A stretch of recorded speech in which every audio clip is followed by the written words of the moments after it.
और जिंदगी दोनों पर असर पड़ता था। अब भारतीय जन औषधि परियोजना ने महंगी दवा के खर्च की फिक्र से आजाद कर दिया है।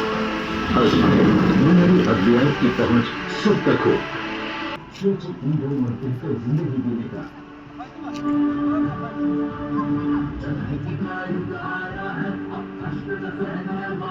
कपड़िया अपने हक में घुमा रहे हैं। विश्वकर्मा भी नई पहचान बना रहे हैं। अज़्म है कि ख्वाब सभी को देखने का हक होगा और ख्वाब पूरे भी होंगे। आज खेल भी रहा है इंडिया और बढ़ भी रहा। हम शपथ लेते हैं कि भारत को 2047 तक आत्मनिर्भर और विकसित राष्ट्र बनाने के मैं गर्व से हमारा संकल्प विकसित भारत की प्रतिज्ञा लेता हूँ। हम शपथ लेते हैं कि भारत को 2047 तक आत्मनिर्भर और विकसित राष्ट्र बनाने के सपने को साकार करेंगे। गुलामी की मानसिकता को जड़ से उखाड़ फेंकेंगे। भारत की समृद्ध विरासत व गर्व करेंगे। भारत की एकता को सुदृढ़ करेंगे और देश की रक्षा करने वालों का सम्मान करेंगे। नागरिक होने के कर्तव्य का निभाएंगे। जय हिंद।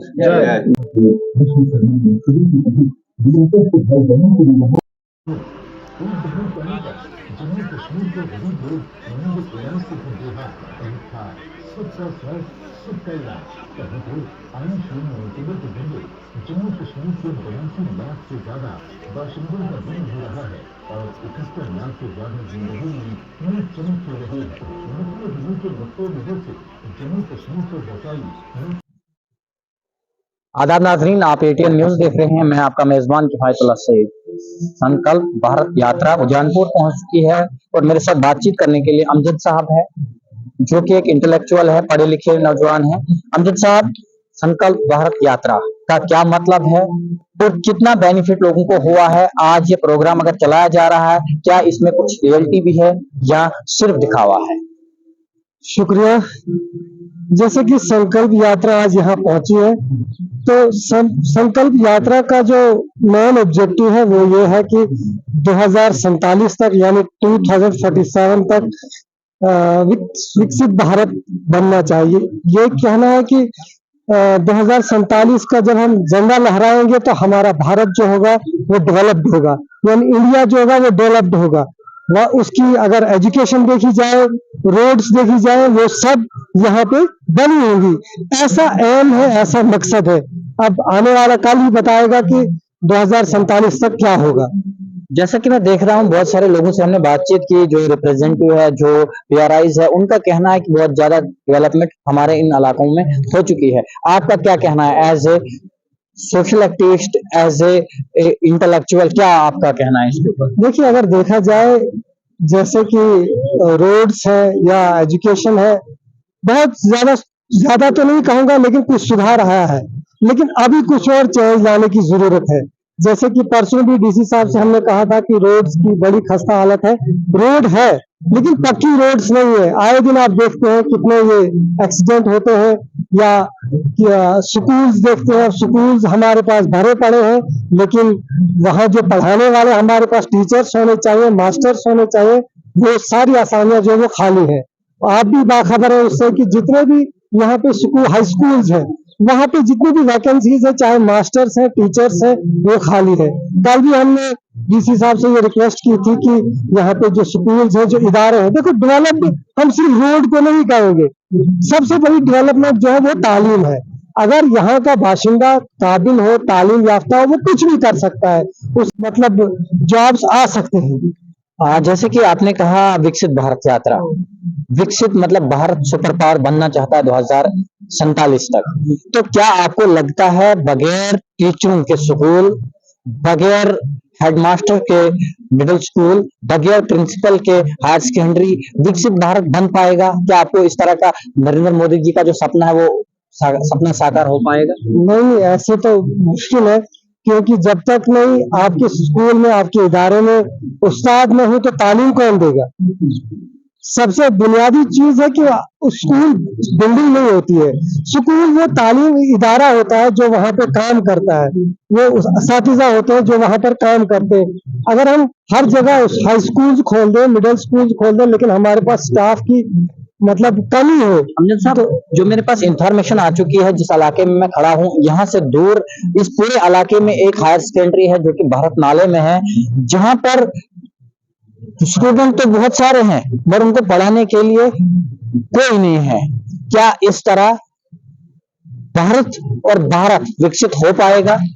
जैसा कि आप जानते हैं कि अगर किसी कोई भी इदारा, चाहे वो हायर सेकेंडरी हो, कॉलेज हो, अगर वहां पे आपके सब्जेक्ट 4 है या 5 है, लेकिन उस सब्जेक्ट के टीचर्स नहीं है आपके पास, तो आप कैसे पढ़, तो आप कैसे ये तवक्का रख सकते हैं कि हमारे बच्चे आगे जा सकते हैं? तो मैं कहता हूं कि संकल्प यात्रा जो इन्होंने, इनका मकसद है, वो मकसद ये होना चाहिए कि हर गांव में, हर देहात में, चाहे फार फ्लंग एरियाज है, वहां तक तालीम की रसाई हो।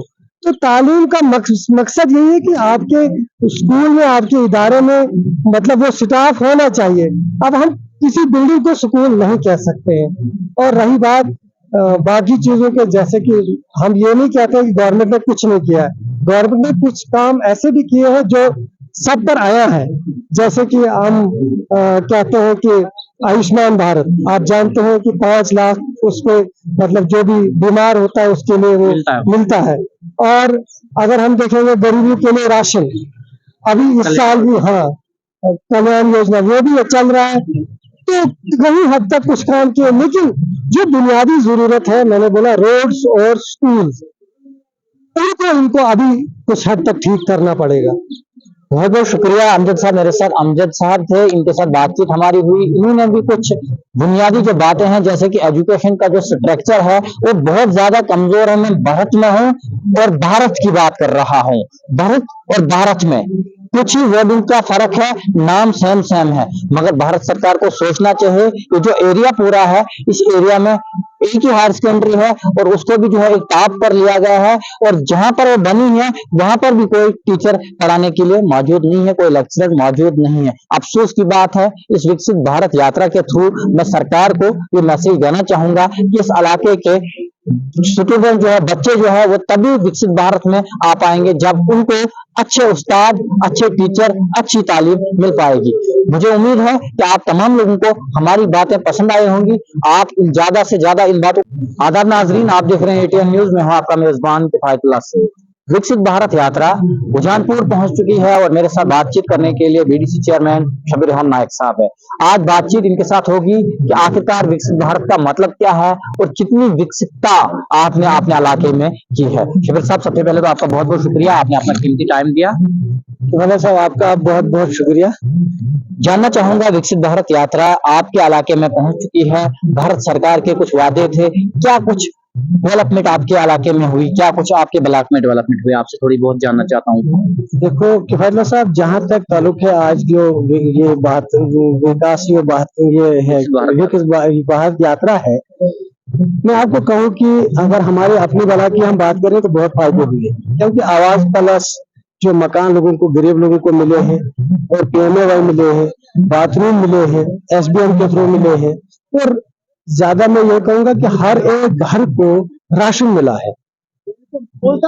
तो उसके अलावा अगर देखा जाए तो जो जल शक्ति के इस वक्त नल जो हर घर में लग रहा है, इससे भी बड़े लोगों को फायदा है। और हर, मेरे ख्याल में कोई गांव नहीं रहा है, कोई घर नहीं रहेगा इस जल के बगैर।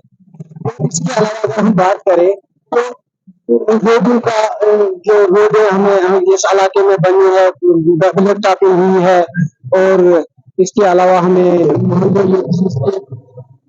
पक्का पाथ बने हैं, टाइल वर्क बने हैं, ट्रांसफार्मर लगे हैं, अच्छा काम हुआ है। ये इसी विकसित भारत की नींव है। सिर्फ से जानना चाहूंगा, विकसित भारत का क्या मतलब है, कितनी विकसितता हो चुकी है भारत में कि भारत बिल को बना रहा है, हर पंचायत में गाड़ी जा रही है और लोगों तक ये स्कीमें पहुंचाई जा रही है। हाँ, देखो अगर किफायत साहब बात करें तो मेरे हिसाब से हर घर तक इस सरकार ने फायदा तो उठाया है, हर घर में फायदा उठाया है, कम उठाया, ज्यादा उठाया, मगर उठाया है। देखो अगर हम बात करें जल शक्ति की, तो इतना पैसा आया है, करोड़ों के हिसाब से इस वक्त इस इलाके में पैसा लग रहा है, वो लोगों के लिए ही है। तो राशन अगर 3-4 साल से इस वक्त लोग खा रहे हैं, तो अच्छा है ना। हर कम से कम 2000, 2500, 3000 की करीब हमारे इलाके में इस ब्लॉक में इस वक्त मकान दिए जाते हैं लोगों को, तो अच्छा है, ठीक है, हम खुश हैं इससे कि गरीब लोगों तक ये सुविधा पहुंच रही है। क्या मैसेज रहेगा चेयरमैन साहब लोगों के लिए, क्योंकि बहुत सारे लोग ऐसे प्लेटफॉर्म पर जो है पार्टिसिपेट नहीं करते हैं। आज भी जो है यहाँ पर एक अवेयरनेस प्रोग्राम ही है विकसित भारत का, तो लोग आ नहीं रहे हैं ज्यादातर लोग, तो क्या मैसेज उन लोगों के लिए रहेगा जो अपनी रजाइयों में अपने घरों में रहते देखो पहले तो सरकार का हम शुक्रिया अदा करते हैं कि उन्होंने गरीब लोगों के लिए एक अच्छा काम किया है। और दूसरा मैं ये कहूंगा लोगों को कि कम से कम इन जो छोटे मोटे कहीं भी कहीं प्रोग्राम होते हैं, इनमें हिस्सा लेना चाहिए और सरकार के साथ मिलजुल के काम करना चाहिए, ताकि और हम डेवलपमेंट कर सकते हैं। बहुत बहुत शुक्रिया। मेरे साथ बीडीसी चेयरमैन शबीर रहमान नायक साहब थे, इनके साथ बातचीत विकसित भारत के ऊपर हो रही थी और इनका भी यही कहना है कि हमारे इलाके में बहुत ज्यादा तरक्की हो चुकी है, जिसमें हर घर नल, हर घर जल जो है पहुंच चुका है। उसके साथ साथ में जो है हर जगह पक्का पास, टाइल वर्क, रोड अच्छे बने हैं, पीएमएवाई मकान लोगों को मिले हैं, एसडीएम के तहत बाथरूम मिले हैं लोगों को, और भी जो अन्य स्कीमें हैं वो भी लोगों तक पहुंचाने की कोशिश कर रहे हैं और पहुंच भी रही है। उम्मीद और तवक्को करता हूं कि आपको ये रिपोर्ट पसंद आई होगी, ज्यादा से ज्यादा शेयर कीजिएगा।